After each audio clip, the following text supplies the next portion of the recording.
मग हा जो आजार असतो, दबलेला आजार पुन्हा येतो. तो आजार जेव्हा येतो त्यावेळेला नवीन औषध त्या त्या लक्षणांनुसार जेव्हा शोधलं जातं आणि जे आतमधनं दिलं जातं, तो आजार समूळ नष्ट करतं. आणि जो सुद्धा पुन्हा लैंगिक आजारांमधनंच निर्माण होत होता, लैंगिक संबंधांमधनंच निर्माण होत होता, ज्याला व्हेनेरल डिसीज असं म्हणतो आणि त्याचं नाव होतं गनोरिया. त्यामुळे बाहेरचे लक्षणं नाहीसे व्हायचे. हं. परंतु ओरिजिनल आजार काही तुम्ही दुरुस्त करत नव्हते. त्यामुळे तो आजार आतमध्ये टर्न व्हायचा आणि नवीन आजार त्याच्यापासून निर्माण व्हायचे. हे नवीन निर्माण झालेले आजार जे गनोरिया दबल्यामुळे किंवा त्याच्याबरोबर आलेले वॉट्स दबल्यामुळे नवीन निर्माण झालेल्या आजारांना हॅनेमनने नाव दिलं सायकॉटिक आजार. परंतु असं नसतं ॲक्चुअली. प्रत्येक पेशंटनुसार औषध बदलतं. परंतु एक समज झालेला आहे तुझ्या म्हणजे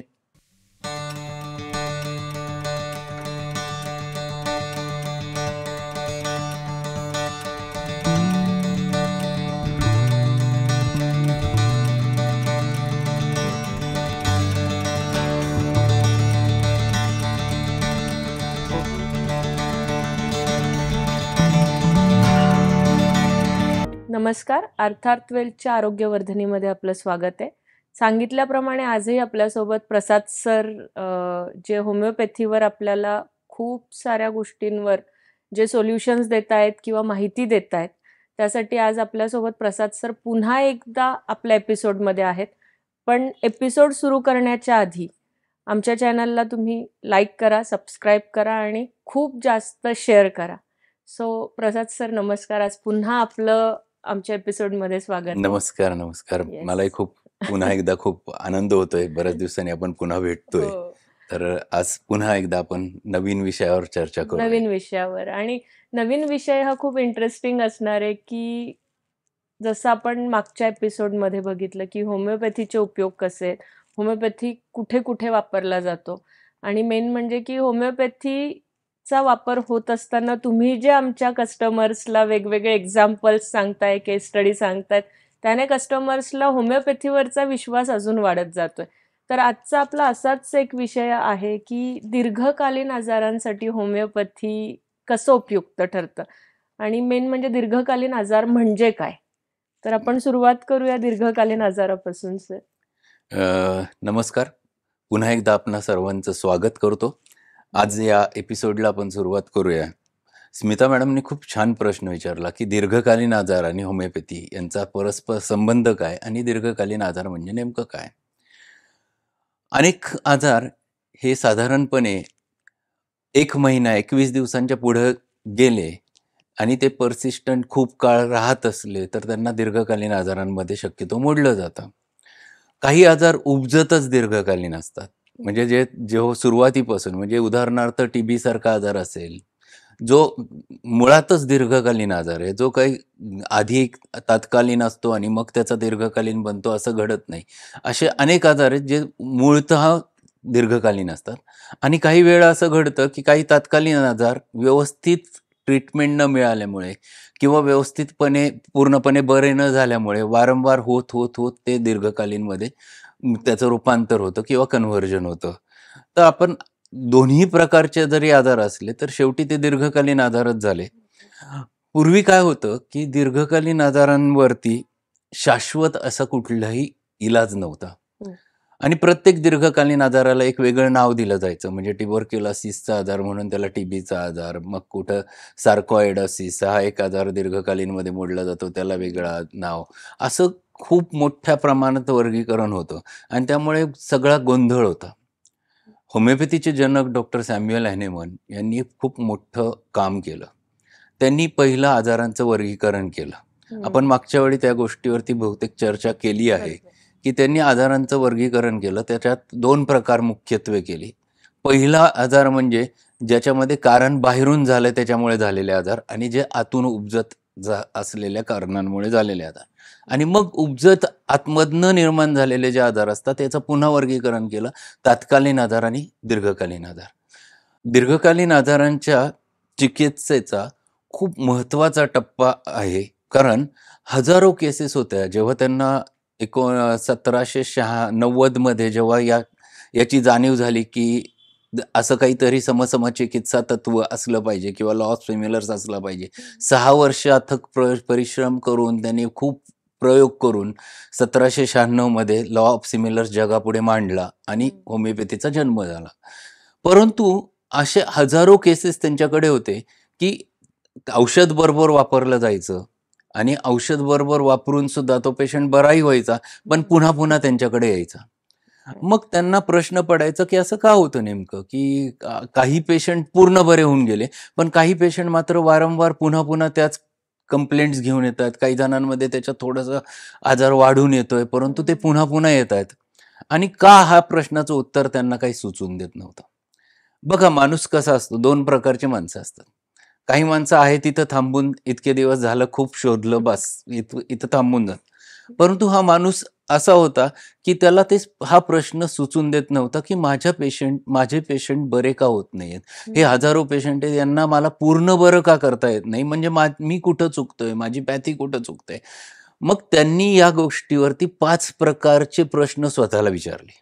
याला आम्ही थिअरी ऑफ क्रॉनिक डिसीजेस म्हणतो, की ज्याच्यामध्ये त्यांनी स्वतःची चिकित्सा केली. की 5 प्रश्न. पहिला प्रश्न त्यांनी विचारला की मी जो शोधलेला नियम आहे, ज्याला लॉ ऑफ सिमिलर्स म्हटलं जातं किंवा समचिकित्सा पद्धतीचं जे तत्व आहे, तर हे सगळीकडे ऍप्लिकेबल होत नसेल, असं असू शकतं, म्हणून असं घडत असावं, असं त्यांना पहिलं वाटलं. म्हणजे त्यांनी शोध पहिला स्वतःपासूनच केला की आपल्यात काही चूक आहे का, आपण शोधलेल्या नियमात काही चूक आहे का.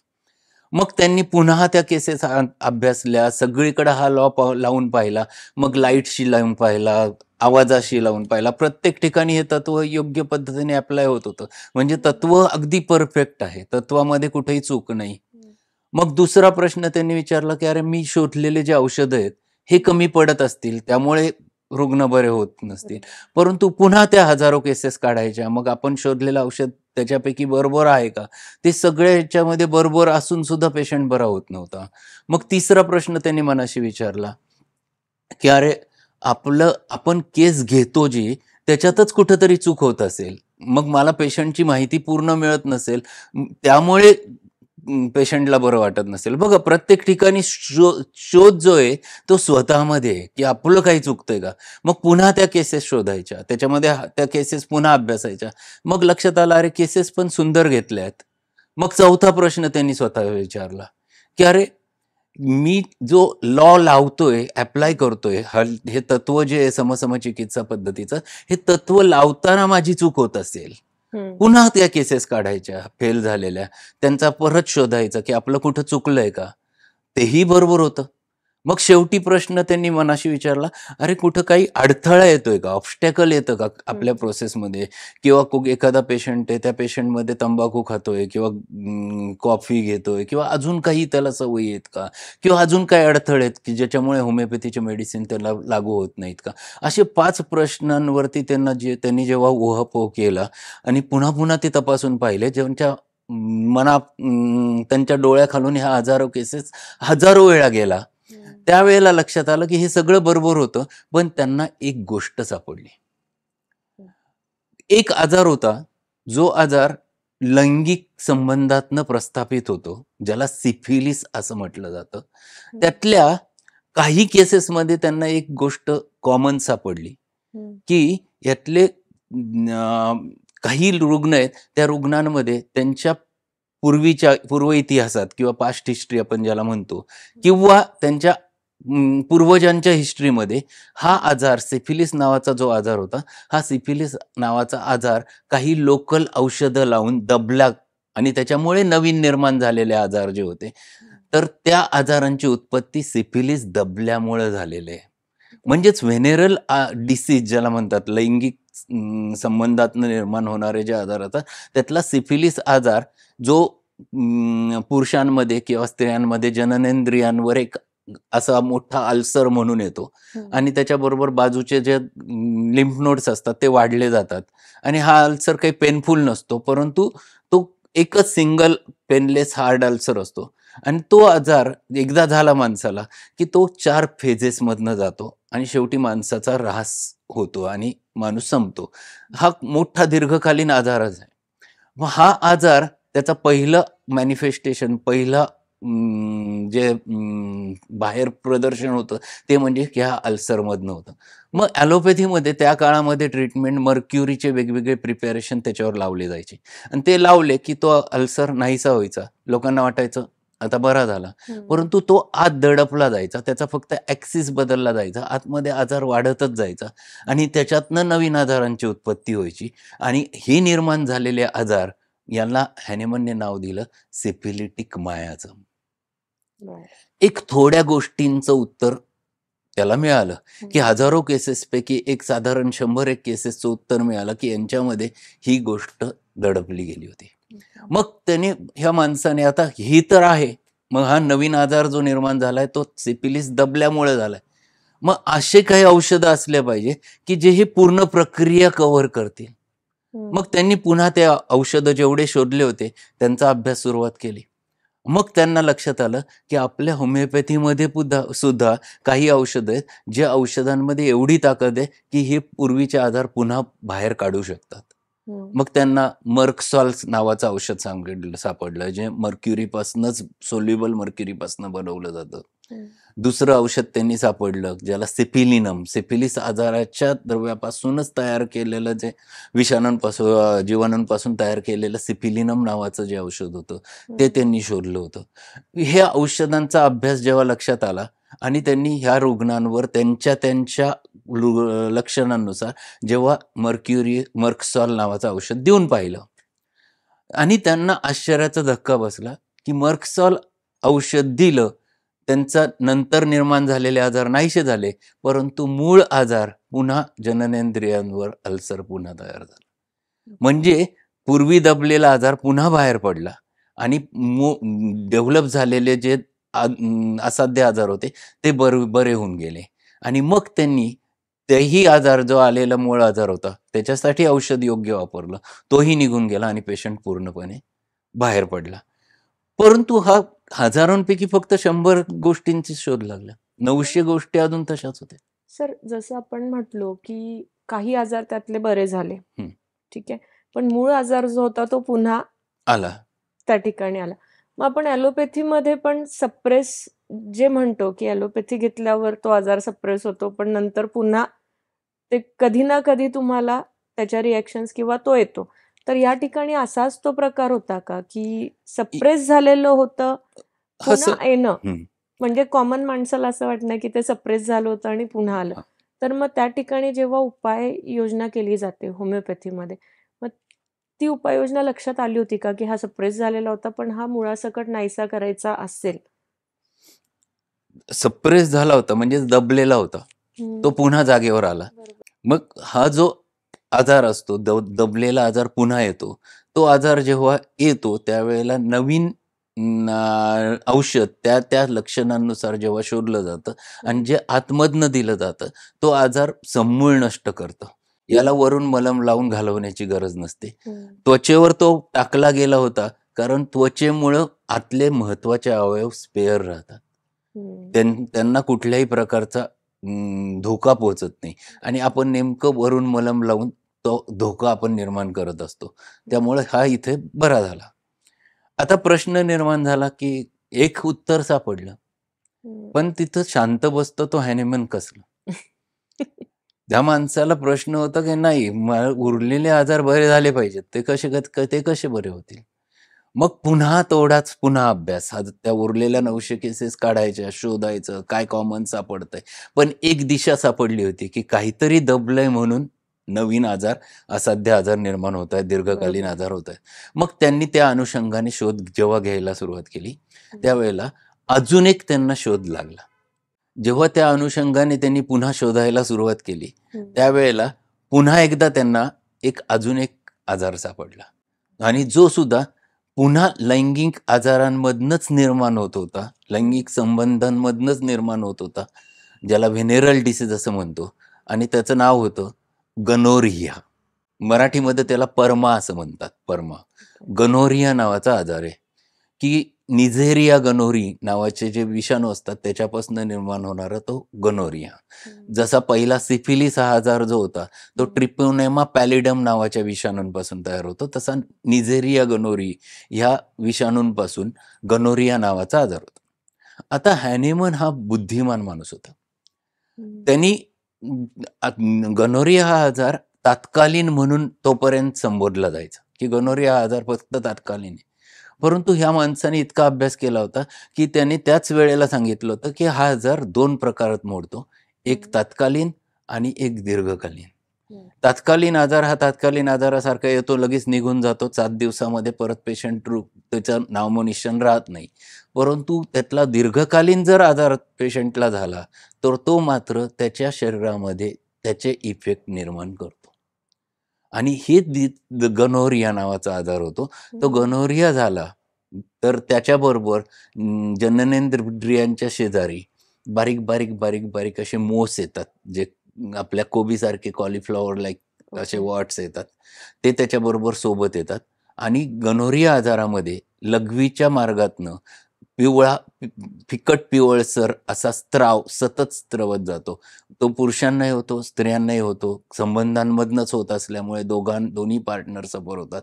जसं सिफिलिस हा आजार पुरुषांमध्ये पण होतो, सिफिलिस हा स्त्रियांमध्ये जननेंद्रियांवर होतो, तसा हा आजार पण गनोरिया पण दोघांमध्ये होतो.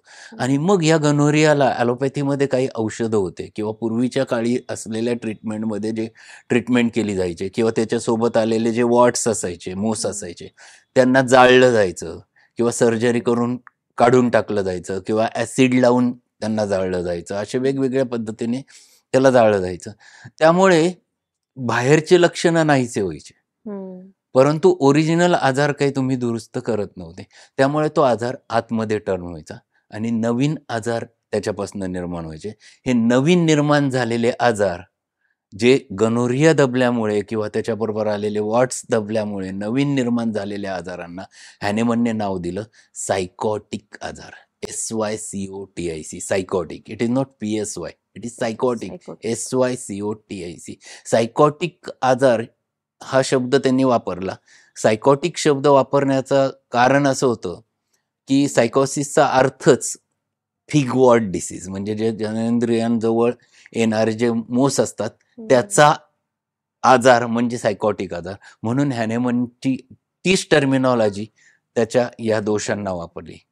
ह्या दोन्ही त्याच्यामध्ये दोष हा शब्द त्यांनी वापरला. होमिओपॅथीमध्ये मायाझम हा शब्द, सिफिलिटिक मायाझम, म्हणजे सिफिलिस दबल्यामुळे निर्माण झालेले नवीन आजार म्हणजे सिफिलिटिक मायाझम. मायाझम म्हणजे दोष. तसा हा गनोरिया आणि फिगवॉट दबल्यामुळे नवीन निर्माण झालेले आजार ज्यांना सायकॉटिक आजार असं संबोधलं गेलं. आता हे दोन्ही आजारांचा शोध लागला. याच्यातही पुन्हा त्याला काही केसेस सापडल्या की साधारण परत 100-1 केसेस झाल्या की ज्याच्यामध्ये गनोरिया दबल्यामुळे निर्माण झालेले आजारांचा शोध लागला. आता गंमत बघा, हॅनिमननी नामकरण करताना पण कसं विचारपूर्वक केलंय. या दोन्ही आजारांचं पहिल्या सिफिलिस आजाराचं नाव जसंच्या तसं त्यांनी घेतलं आणि सिफिलिस आजाराची हिस्ट्री पण सुंदर आहे. सिफिलिस आजाराचा शोध इसवी सन 1500च्या दरम्यान अमेरिकेमध्ये एका मेंढपाळाला अशा लक्षणं असलेला आजार झाला होता. त्याचं नाव होतं सिफिलियस आणि त्याचंच नाव आजाराला सिफिलिस म्हणून देण्यात आलं होतं.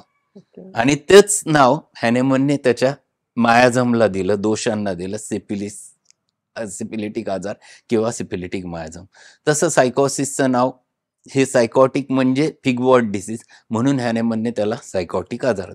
सर, आपण जे म्हणतोय की ते आजार दबल्यानंतर दुसरे आजार जे लक्षात येतात, तर साधारण ते दुसरे आजार त्याच्याच रिलेटेड असतात की अजून काही वेगळ्या प्रकारचे असू शकतात, तर ते कुठले असू शकतात?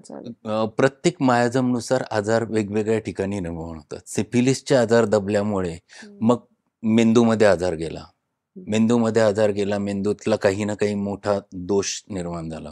हृदयामध्ये आजार गेला. जे आजार माणसाचा जीव घेऊ शकतात, म्हणजे जे असाध्य लेवलला जातात.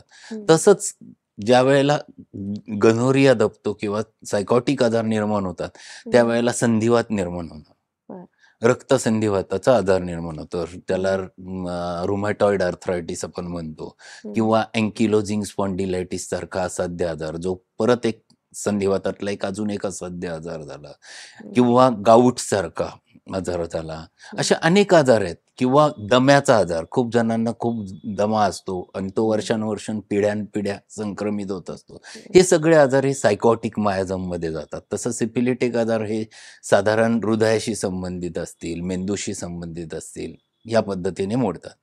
आता बघा, हॅनेमनने सायकॉटिक मायाझम शोधलं की हे दबल्यामुळे नवीन आजार निर्माण झाले आणि त्याला हॅनेमनने नाव सायकॉटिक दिलं. पण ट्रीटमेंट काय?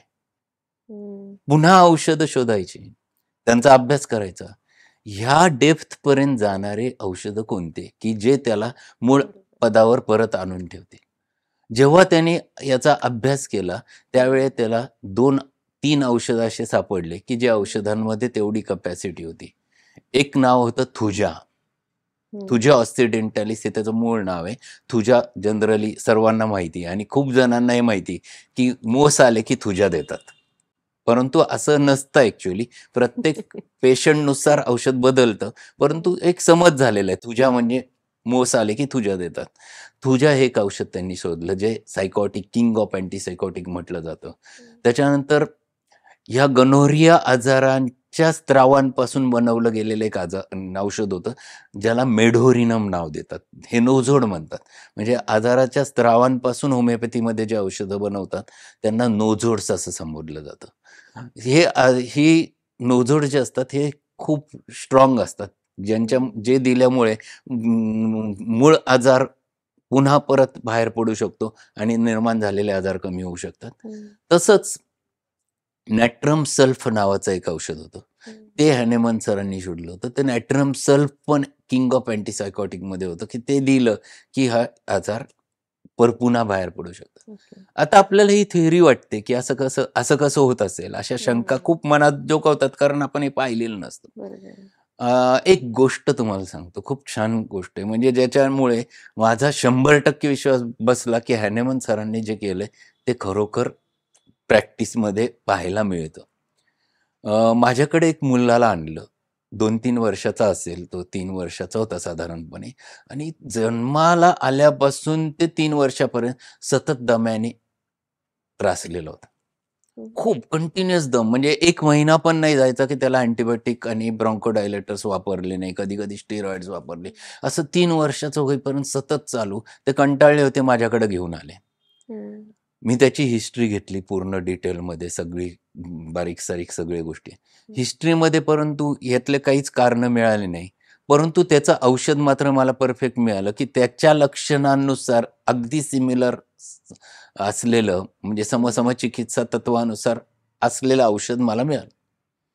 त्याला ते औषध दिलं. आश्चर्याची गोष्ट अशी की 3-4थ्याच दिवशी त्याच्या वडिलांचा मला फोन आला, म्हणे त्याचा दमा एकदम छान झालाय, परंतु एक नवीन प्रॉब्लेम उद्भवलाय, मला त्याला तुमच्याकडे आणायचं, घेऊन या म्हटलं. ही खूप प्रॅक्टिसच्या सुरुवातीची गोष्ट आहे, म्हणजे 92-93 मधली गोष्ट असेल. माझी प्रॅक्टिस जस्ट सुरुवात केली होती मी त्यावेळेची गोष्ट.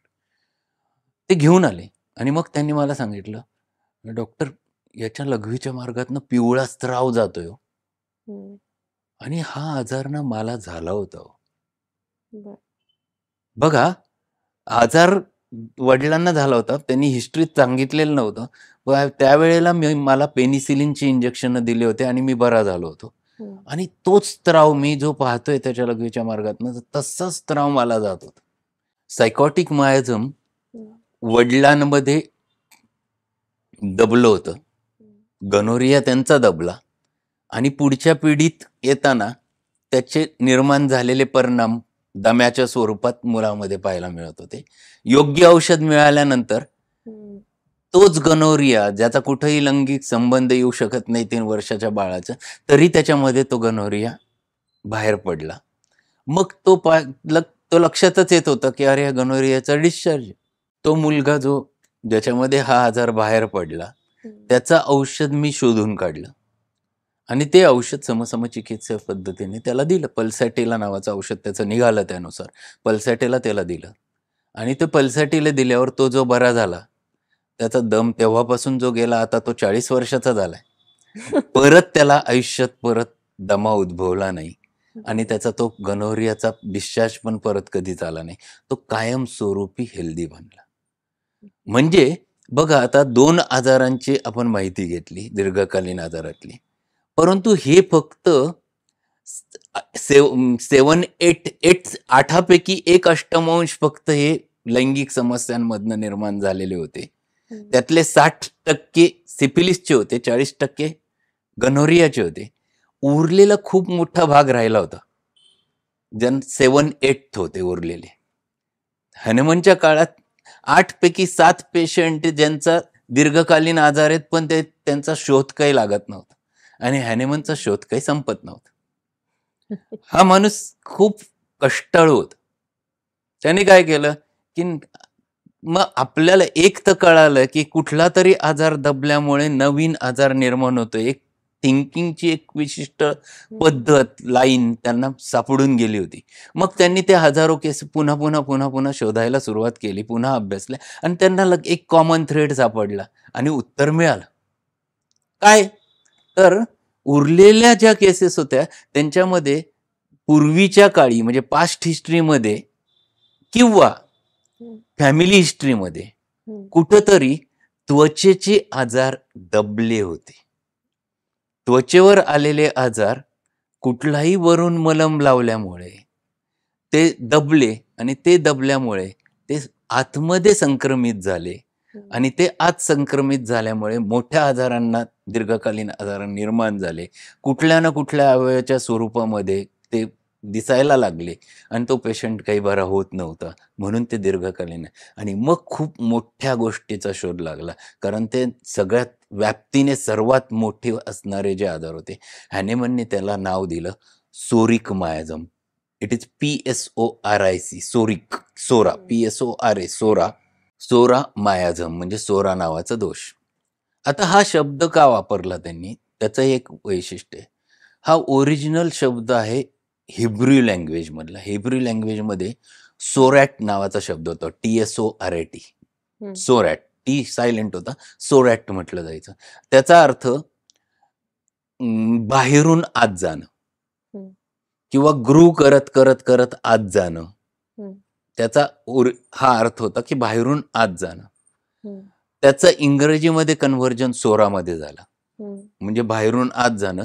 तो TSORATचा PSORA, सोरा झाला इंग्रजीमध्ये. आणि मग इथं आजार त्वचेवर बाहेर होते आणि तिथं दाबल्यामुळे ते आतमध्ये संक्रमित होत होते, म्हणून हॅनेमनने हा शब्द उचलला. अरे, हा दोष म्हणजे सोरा, जिथं आजार बाहेरून आतमध्ये जात आहेत, कमी महत्वाच्या अवयवाकडून महत्वाच्या अवयवाकडे संक्रमित होत आहेत, आणि त्यांना त्यांनी नाव दिलं सोरिक आजार. सोरा हा दोष त्यांना सापडला आणि खूप मोठ्या गोष्टीचं उत्तर सापडलं, कारण 8पैकी 7 पेशंट्स त्याच्याने सफर झालेले होते. मग ह्या माणसाने आता सोरा तर शोधला, मग उत्तर पण शोधलं पाहिजे. पुन्हा तीच चिकाटी, पुन्हा तोच अभ्यास, पुन्हा तेच कष्ट. आणि मग आपणच शोधलेल्या औषधांपैकी अशी कोणती औषधं आहेत की हे ओरिजिनल आजाराला बाहेर काढू शकते. मग त्यांना सल्फर नावाचं औषध सापडलं, ज्याला किंग ऑफ अँटीसोरिक म्हटलं जातं. त्याच्यानंतर ह्या सोरा, त्वचेचा जो आजार आहे, स्केबीज आपण खरूज म्हणतो, ज्याला पूर्वीच्या काळी इच म्हणायचे, ITCH, इच, जी बोटांच्या मध्ये खरूज निर्माण होते आणि त्याच्यामध्ये डिस्चार्ज येतो घाण येते. तर त्याच्यापासनं, त्याच्या स्त्रावांपासनं बनवलेलं एक औषध आहे ज्याला सोरायनम असं म्हणतात, नो जोड येतो, पण हे पण किंग ऑफ अँटीसायकॉटिक म्हणून शोधलं. असे त्याने अनेक औषधं शोधून काढले जे सोरा आजाराला पुन्हा पूर्वस्थितीवर आणू शकते. आणि मग त्या पेशंटच्या आवश्यकतेनुसार ते औषधं त्या रुग्णांमध्ये त्याने वापरले आणि पुन्हा त्याला त्याच्या मनात पाहायला मिळालं, एक आश्चर्याचा धक्का बसला की अरे, पेशंटला आतमधला असाध्य आजार झाला होता, त्याची ऍसिडिटी बरी होत नव्हती, आत अल्सर झाले होते आणि ते बरे झाले, आणि पेशंटला पुन्हा खरूज निर्माण झाली. कुठंतरी अंगावर नायटे आले, कुठंतरी अंगावर गचकरण आला, पण त्वचेवर तो आजार पुन्हा रिपीट परत आला. मग आतला असाध्य आजार जेव्हा बरा झाला आणि त्वचेवर आला, मग त्याच्यानुसार पुन्हा औषध शोधून काढून जेव्हा त्याला आतनं बरा केला, त्या माणसाचा आजार कायमस्वरूपी बरा झाला. आणि हॅनेमन सरांच्या आयुष्यातला एक मोठा टप्पा म्हणजे दीर्घकालीन आजारांची चिकित्सा आहे.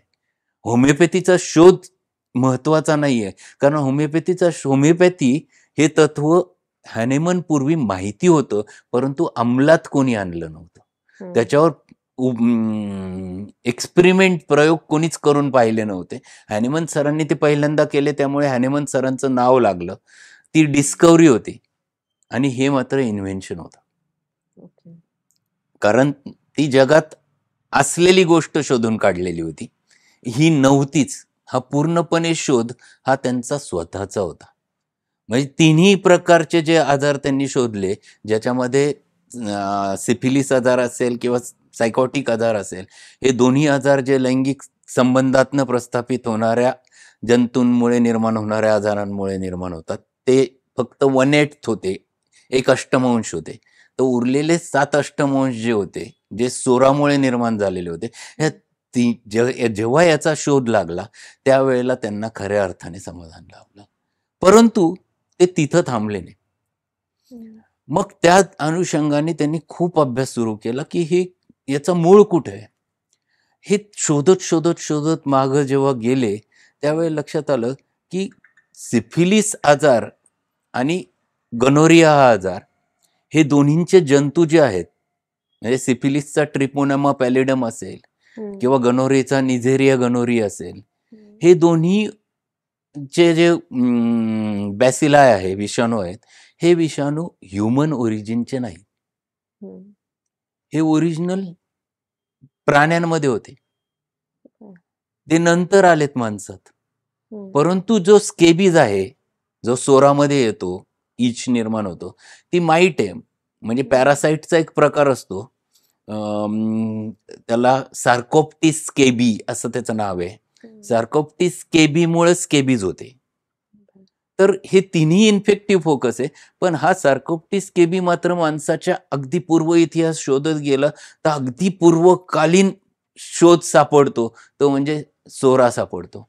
सायकोसिस आणि सिफिलिस ही नंतर माणसामध्ये इंट्रोड्यूस झाले. मग ते का झाले? प्रश्न हा होता की ते नंतर माणसात का आले? जे माणसात नव्हते ते माणसात आले. म्हणजेच याचा आजारांचा उगम हा सोरापासून आहे. सर्वच आजारांचा उगम हा सोरापासून आहे. म्हणून आमच्याकडे होमिओपॅथीमध्ये सोराला मदर ऑफ ऑल मायाझम्स म्हणतात. म्हणजे उरलेल्या 2 मायाझमची आई म्हणजे सोरा म्हटलं जातं. आणि मग ह्या सोरामुळे हे दुसरे उरलेले आजार झाले. म्हणजे कुठलाही रुग्ण आला दीर्घकालीन आजारांचा, कोणताही दीर्घकालीन आजारांचा रुग्ण आला, त्याच्यात सोरा हा दडलेलाच आहे पाठीमागे. म्हणजे सोरा आहेच आहे. नंतर आलेल्यांपैकी सायकॉटिक असेल किंवा सिफिलिटिक असेल. आणि हे जे दोष आहेत, ज्याला मायाझम हा शब्द हॅनेमनने वापरला, तर हे दोष मायाझम जे आहेत याची डेफिनेशनच अशी केली की इंग्रजीमध्ये पहिल्यांदा सांगतो, मग मराठीत सांगतो. These are dynamic noxious agents which runs from generations together. म्हणजे काय? तर डायनॅमिक म्हणजे डोळ्यांनी न दिसणारे पण अस्तित्वात असणारे. नॉक्शियस म्हणजे आजार उत्पन्न करणारे. डोळ्यांनी न दिसणारे परंतु अस्तित्वात असणारे दोष, आजार निर्माण करणारे दोष, जे पिढ्यानपिढ्या संक्रमित होत आलेले. ज्याला आपण मागच्या एक्झाम्पल मध्ये बघितलं, वडिलांपासून मुलामध्ये. हो. तर मग त्याला मायाझम हा शब्द त्यांनी वापरला, ज्याला मराठीत आपण दोष म्हणतो. आणि हे पिढ्यानपिढ्या आलेले दोष आहेत. मग आपण जे जन्माला आलोय, आपण हे दोष घेऊन आलेलो. प्रत्येकात हे तिन्ही दोष आहेत, परंतु ते दडपलेल्या अवस्थेत आहेत, जे वर नाही आहेत. आणि त्याच्यामुळे आपल्याला आपण सगळं आयुष्य छान जगतोय जोपर्यंत काही कारण घडत नाही, म्हणजे एक्साइटिंग कॉज जोपर्यंत काही येत नाही तोपर्यंत तुम्ही खूप छान अवस्थेत असतात. त्यामुळे आपल्याला वाटतं आपण हेल्दी आहोत. पण ही हेल्थ म्हणजे काय? तर ही हेल्थ म्हणजे रिलेटिव्ह हेल्थ आहे. हे आरोग्य म्हणजे काय, तर आपण छान एकूण पण आपण जसं म्हणतोय ते पिढीजात आलेले आहेत आणि जोपर्यंत एखादी गोष्ट येत नाही आपल्याजवळ तोपर्यंत आपण हेल्दी जगतोय.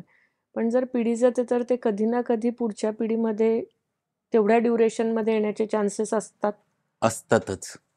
असतातच. म्हणजे आपण आपल्यामध्ये ते घेऊन आलोय आणि आपण पुढच्या पिढीत ते संक्रमित करतच असतो. होमिओपॅथिक ट्रीटमेंटचा मुख्य गाभाच हा आहे, की हे दोष जे आहेत, हे दोष तुम्ही जर योग्य पद्धतीने शोधू शकले आणि त्यांची ट्रीटमेंट जर करू शकले, तर पुढच्या पिढीपासून ते आपण कमी पण करू शकतो बऱ्याच त्याची वेळा असं पण असतं ना, की पेशंट जेव्हा येतो, तेव्हा तो आजार सांगतो. तर आता हे आपण आपल्या डिस्कशनमध्ये कळतंय, की हे पिढीजात असू शकतंय दीर्घकालीन आजारांमध्ये. पण जेव्हा हिस्ट्री घेतली जाते, तेव्हा तो माणूस हिस्ट्री देताना स्वतःची देत असतो. बरोबर, बरेच लोकं हे विसरून जातात, की मागच्यांची पण हिस्ट्री आता ती एवढी माहीत नसते कोणाला बरोबर. त्यात. पण जेव्हा हे आजार येतात, मग ते कुठलेही दीर्घकालीन आजार असू शकतात. नॉट नेसेसरी जे आपण बोलतो त्यावरच काही असणार आहे. पण हे आपल्याला शोधण्याची गरज पडते होमिओपॅथीमध्ये, की पिढीजात आजार आहेत. हे पुढे किती जाऊ शकतायत अजून. म्हणजे आता हे एखादी पेशंट आहे त्याच्यापर्यंत ती मर्यादित आहे गोष्ट. बरोबर. जसं वडिलांचं आणि लहान मुलाचं एक्झाम्पल घेतलं. पण त्या लहान मुलाची जी नेक्स्ट जनरेशन आहे त्यात, तर ते तेवढ्या लेव्हलपर्यंत जाऊ शकतात. पिढ्यानपिढ्या जातात. पिढ्यानपिढ्या जातात. म्हणजे एक पहिली महत्त्वाची गोष्ट, बऱ्याच वेळेला आपल्याला अशी हिस्ट्री मिळत नाही, की कुठेतरी हे आजार दडपले होते किंवा हे आजार होते. बऱ्याच वेळेला एक वेळ त्वचेच्या आजारांची माहिती मिळणं सोपं असतं. बरोबर. पण लैंगिक आज संबंधातनं निर्माण झालेले आजार माणसं लपवतात. माहिती असतील तरी लपवतात आणि बऱ्याच जणांना माहिती पण नसतं. दोन्ही गोष्टी असतात. मग अशा वेळेला ते शोधायचे कसे हा प्रश्न बऱ्याच जणांचा असतो. ते शोधत बसायची गरज नसते. आत्ता आलेला जो पेशंट ज्या गोष्टींसाठी तुमच्याकडे आलेला असतो, त्याची सगळी माहिती जेव्हा आपण घेतो, त्याच्यामध्ये हे जरी दिसत नसलं तरी त्याच्याने काही फरक पडत नाही. त्या माणसाचा स्वभाव, त्या माणसाचं वागणं, बोलणं ह्या सगळ्या गोष्टींच्या माध्यमातनं तो कुठल्या मायाजममध्ये मोडतो हे आपोआपच शोधता येतं. प्रत्येक मायाजमचा स्वभाव कसा आहे हे पण होमिओपॅथीत शोधलं गेलेलं आहे. म्हणजे सोरा माणूस कसा रिॲक्ट करतो, सायकॉटिक कसा रिॲक्ट करतो, सिफिलिटिक माणूस कसा असतो, प्रत्येकाचे रिॲक्शन भिन्न असतात आणि ते खूप इंटरेस्टिंग आहे. म्हणजे हा हा टॉपिक म्हणजे एक अख्खा एपिसोड आहे. म्हणजे सोरा माणूस कसा बिहेव करतो हे जर कळलं की तो सोरा हे कळतं. सायकॉटिक माणसं कसे रिॲक्ट करतात. सोप्या भाषेत सोरा हा जशाच तसा असतो. त्याने मला हे असं केलं म्हणून मी त्याला असं केलं. ह्या रिॲक्शन जोपर्यंत त्याला कोणी काय करत नाही तोपर्यंत सोरा शांत असतो. सायकॉटिक आतनं कमजोर असतो आणि त्याला हे माहिती असतं की आपण कमजोर आहे, पण जगाला दाखवायचं नसतं. आपण आतल्या गाठीचे म्हणतो ना, ते म्हणजे सायकॉटिक. हे ज्यांना माहिती आतमधनं, परंतु जगाला दाखवून द्यायचं नाही. मग असे माणसं जे असतात त्यांना आतनं खूप भीती असते, पण दाखवताना बोल्ड दाखवतात ते. आणि त्यांच्या रिॲक्शन, त्यांना जर कोणी काही केलं तर त्यांच्यात हिंमत नसते समोरच्याला फाईट करण्याची. ते 4 जणांना सांगणार त्यांनी असं केलं आणि त्यांच्याशी गोड वागणार. ते सायकॉटिक. सगळ्यात धोकादायक माणसं सायकॉटिक. सिफिलिटिक जे असतात, एक तर त्याला मारेल नाही तर मी मरेल, पण एक्स्ट्रीम रिॲक्शन. म्हणजे जी रिॲक्शन ती इतकी आतताई, एक तर समोरच्याला मारायचं किंवा स्वतःला मारायचं, 2 एक्स्ट्रीम रिॲक्शन म्हणजे सिफिलिटिक माणसं.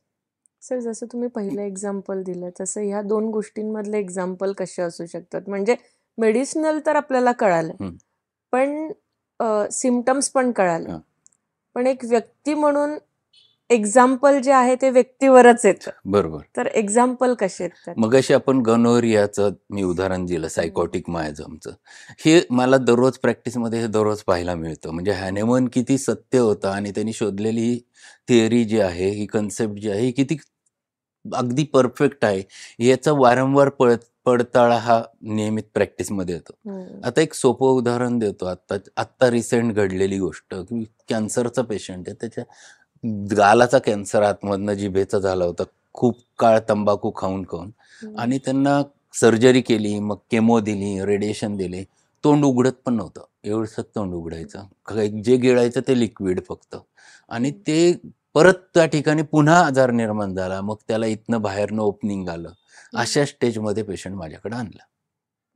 आता हा आजार 2 वर्षापूर्वी त्याला काहीच नव्हतं, 2 वर्षापूर्वी एकदम चांगला होता. मग हं. मी त्यांना विचारलं, 2 वर्षापूर्वी काय घडलं आणि त्याच्यानंतर हे सुरू झालं? हं. मग त्यांनी मला सांगितलं, मग त्यांनी मला एक फाईल काढली.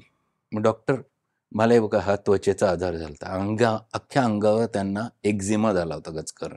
हं. आणि मी याची ही ट्रीटमेंट केली. ही बरं झालं, सगळं गेलं. सगळं गेलं आणि एक 2-3 महिन्यांनी मला याचा पहिल्यांदा दाताचा त्रास सुरू झाला. दात दुखतोय ते तर खाता येईना. म्हणून मी डॉक्टरांकडे गेलो. त्यांनी दातात एक्स-रे काढला, ते म्हणे दात खराब झालाय, मग काढून टाकला. आणि तो काढला आणि परत तिथं खूप चुरचूर करायला लागला. मग आम्ही दाखवायला गेलो, तर त्या जिभेला अल्सर झाला होता. ते म्हणे आपण बायोप्सी करू, आणि बायोप्सी केली आणि त्यात कॅन्सर निघाला. मग त्याच्यापुढे सर्जरी केली, ते काढून टाकलं. मग केमोथेरपी दिली, रेडिएशन दिलं. मग 6 महिने मी खूप छान होतो.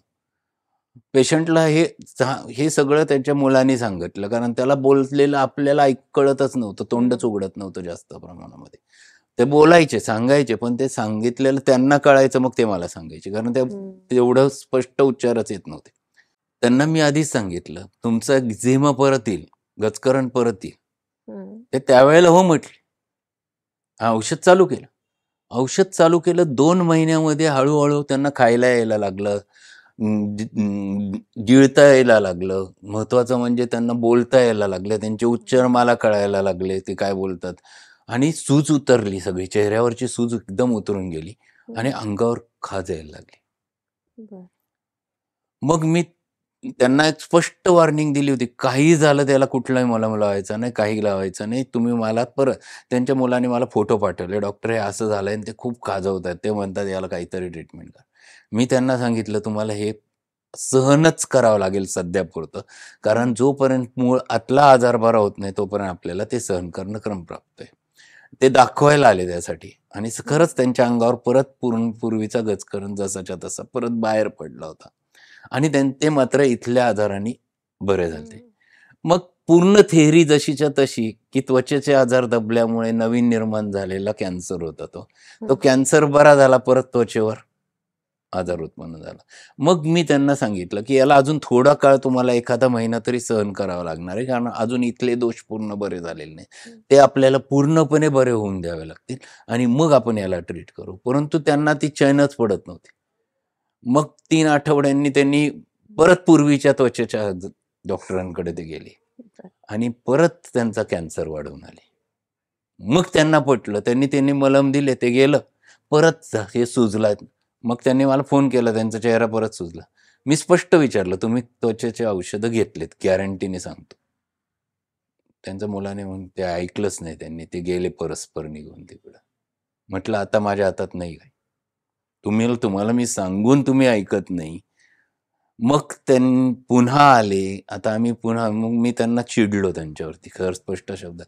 तुम्हाला काय पाहिजे तुम्ही सांगा. तुम्हाला आयुष्य पाहिजे असेल, तर तुम्हाला त्वचेवरचा आजार काही काळ तरी सहन करावा लागेल. तो दुरुस्त करता येईल, पण तो उशिरा जाईल. हा आजार पहिला आहे, जो जीवघेणा आहे. तो दुरुस्त करणं गरजेचं आहे. हे सोरिक आजाराचं सुंदर उदाहरण. पण सर, ते जर गेले नसते त्वचेच्या डॉक्टरकडे आणि आपली ट्रीटमेंट सुरू राहिली असती त्यात, तर जे त्यांच्या बॉडीवर रिएक्शन आलेली होती, तर ती गेली असती परत? रिएक्शन नव्हतीच. त्यांचा मूळ आजार होता. हां, ही म्हणजे मग ती रिएक्शन गेली. नव्हती, मूळ आजार. ती पूर्ण आतमधनं औषध देऊन ती पूर्ण जाऊ शकते, पण त्याला थोडा वेळ लागतो. हं. आधी आपल्याला महत्त्वाचे जे अवयव असतात ते स्पेअर करायचे असतात. ते वाचले की मग त्वचा आतमधल्याच औषधांनी परत दुरुस्त करता येते. हं. ते दुरुस्त करणंही सोपं असतं, परंतु वेळ घेणं असतं. थोडासा हं. वेळ लागतो त्याला. हं. लोकांना तो पेशन्स नसतो हं. आणि त्यांच्या दृष्टीने हे दिसत नाही चांगलं. मी हां. लोकांपुढे खाजवतो. हे जरी असेल तरी तो काय आहे, हे कळणं खूप महत्त्वाचं असतं. वडिलांकडे खूप पूर्वीची गोष्ट आहे. 90-91ची. मी जस्ट प्रॅक्टिसमध्ये इंट्रोड्यूस होत होतो. वडिलांकडे एक पेशंट कायम इन्शुलिन घ्यायला यायचे, दोन्ही टाईम सकाळ संध्याकाळ. हं. तर ते एक दिवशी वडील नव्हते, मी द्यायचो मग त्यांचे इंजेक्शन. वडील ट्रिपला गेले होते. मी त्यांचं सकाळचं इन्शुलिन, संध्याकाळचं इन्शुलिन द्यायचो. तर त्यांनी मला सांगितलं, "डॉक्टर हे बघा ना, पायाला इथं गचकरण आलाय. हं, खूप खाजवतोय, खूप खाजवतोय. काय करू?" म्हटलं, "काहीच करू नका." हं, "का?"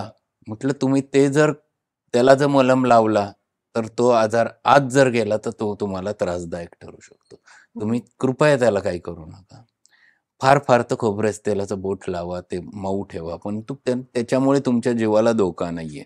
हं, त्यावेळेला संगमनेरात त्वचेचे डॉक्टर नव्हते. पुण्यातून एक डॉक्टर यायचे. हं. तर ते पेशंट असं ऐकत नाही. ते त्यांच्याकडे गेले. आता ॲलोपॅथीत याची ट्रीटमेंट एक्झिमाची लोकल स्टिरॉइड लावणं असतं. याच्या व्यतिरिक्त नसतं. क्लोबेटासॉल क्रीम त्यांनी प्रिस्क्राईब केली. त्यांनी लावायला. दुसऱ्या दिवशी आले, "बघा, ते कमी झालं की नाही?" म्हणे. काय केलं? आम्ही हं, गेलो होतो डॉक्टरांकडे. हं. त्यांनी पाहिलं, त्यांनी मलम दिले. एकच वेळा लावलंय काल रात्री. बघा, एकदम चांगलं झालंय. आणि तुला सांगतो स्मिता, दुसऱ्या दिवशी सकाळी त्यांना हार्ट अटॅक आला. सेकंड डे म्हणजे हं, एकच दिवस मध्ये गेला. तिसऱ्या दिवशी त्यांना हार्ट अटॅक आला आणि मग त्या कंडिशनमध्ये घाई तिकडे नेलं. मग त्यात आय-सी-यूमध्ये 15 दिवस ठेवलं. कसेतरी ते सर्व्हाईव्ह झाले. हं. बघा आजार किती पटकन दिशा बदलतो. कमी महत्त्वाच्या अवाकडून महत्त्वाच्या अवाकडे महत्वाचं. शिफ्ट होतो आणि हे वारंवार आमच्या प्रॅक्टिसमध्ये पाहायला मिळतं. म्हणजेच ही दीर्घकालीन आजारांची चिकित्सा हॅनिमन सरांनी जी शोधली, ती किती किती कष्ट घेऊन त्यांनी 12 वर्ष काम केलंय त्या गोष्टीला ते शोधण्यासाठी. आयुष्यातले 12 वर्ष एक तप आपण ज्याला म्हणतो ते त्यांनी त्याच्यासाठी खर्चलंय आणि त्याच्यातनं त्यांनी शोधून काढलंय ते म्हणजे पण लोकांना दीर्घकालीन आजार. 12 महिने, 12 दिवस असा पेशन्स पेशन्स नसतो. ठेवत नसतो. लोकांना 3 दिवसात, 2 दिवसात फरक त्यातनं हवा असतो तिथे. हेच दुर्दैव आहे. परंतु जेव्हा कळतं एखाद्याला जेव्हा त्याचं महत्त्व कळतं, हं. त्यावेळेला मात्र त्यांच्या लक्षात येतं, की हे सर सांगतायत ते बरोबर आहे. आणि मग एकदा कळाल्यावर लोकं मात्र त्या बाबतीत कॉशियस होतात. आणि नक्कीच. अशी अनेक उदाहरणं डे टू डे प्रॅक्टिसमध्ये हे तिन्ही मायाजमचे नियमित पाहायला मिळतात हं. होमिओपॅथीच्या प्रॅक्टिसमध्ये. नक्कीच सर. आपल्याला आजचा दीर्घकालीनचा जो एपिसोड आहे, त्याने आपल्या कस्टमर्सला किंवा व्ह्यूअर्सला किंवा तुमचे काही पेशंट्स असतील त्यांना हे ऐकल्यानंतर एवढं तर कळेल की दीर्घकालीन आजार काय असतो, त्याच्यावरची उपाययोजना काय असते आणि त्याच्यासाठी सगळ्यात महत्त्वाची गोष्ट पेशन्स हा खूप महत्त्वाचा असतो कारण तो आजार दीर्घकालीन आहे. बरोबर. तो जितका जुना आजार आलेला आहे, तर ॲटलीस्ट थोडासा पेशन्स ठेवला तर तोही मुळासकट जाऊ शकतो. आणि हॅनिमल सरांनी एवढं 12 वर्ष, 15 वर्ष त्यावर जे रिसर्च केलेलं आहे, तर आपण थोडासा पेशन्स ठेवणं तर नक्कीच आहे.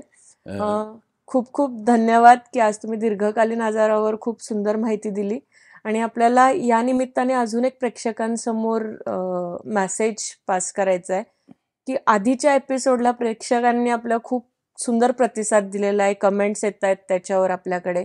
नंबर मागितला जातोय तिथे.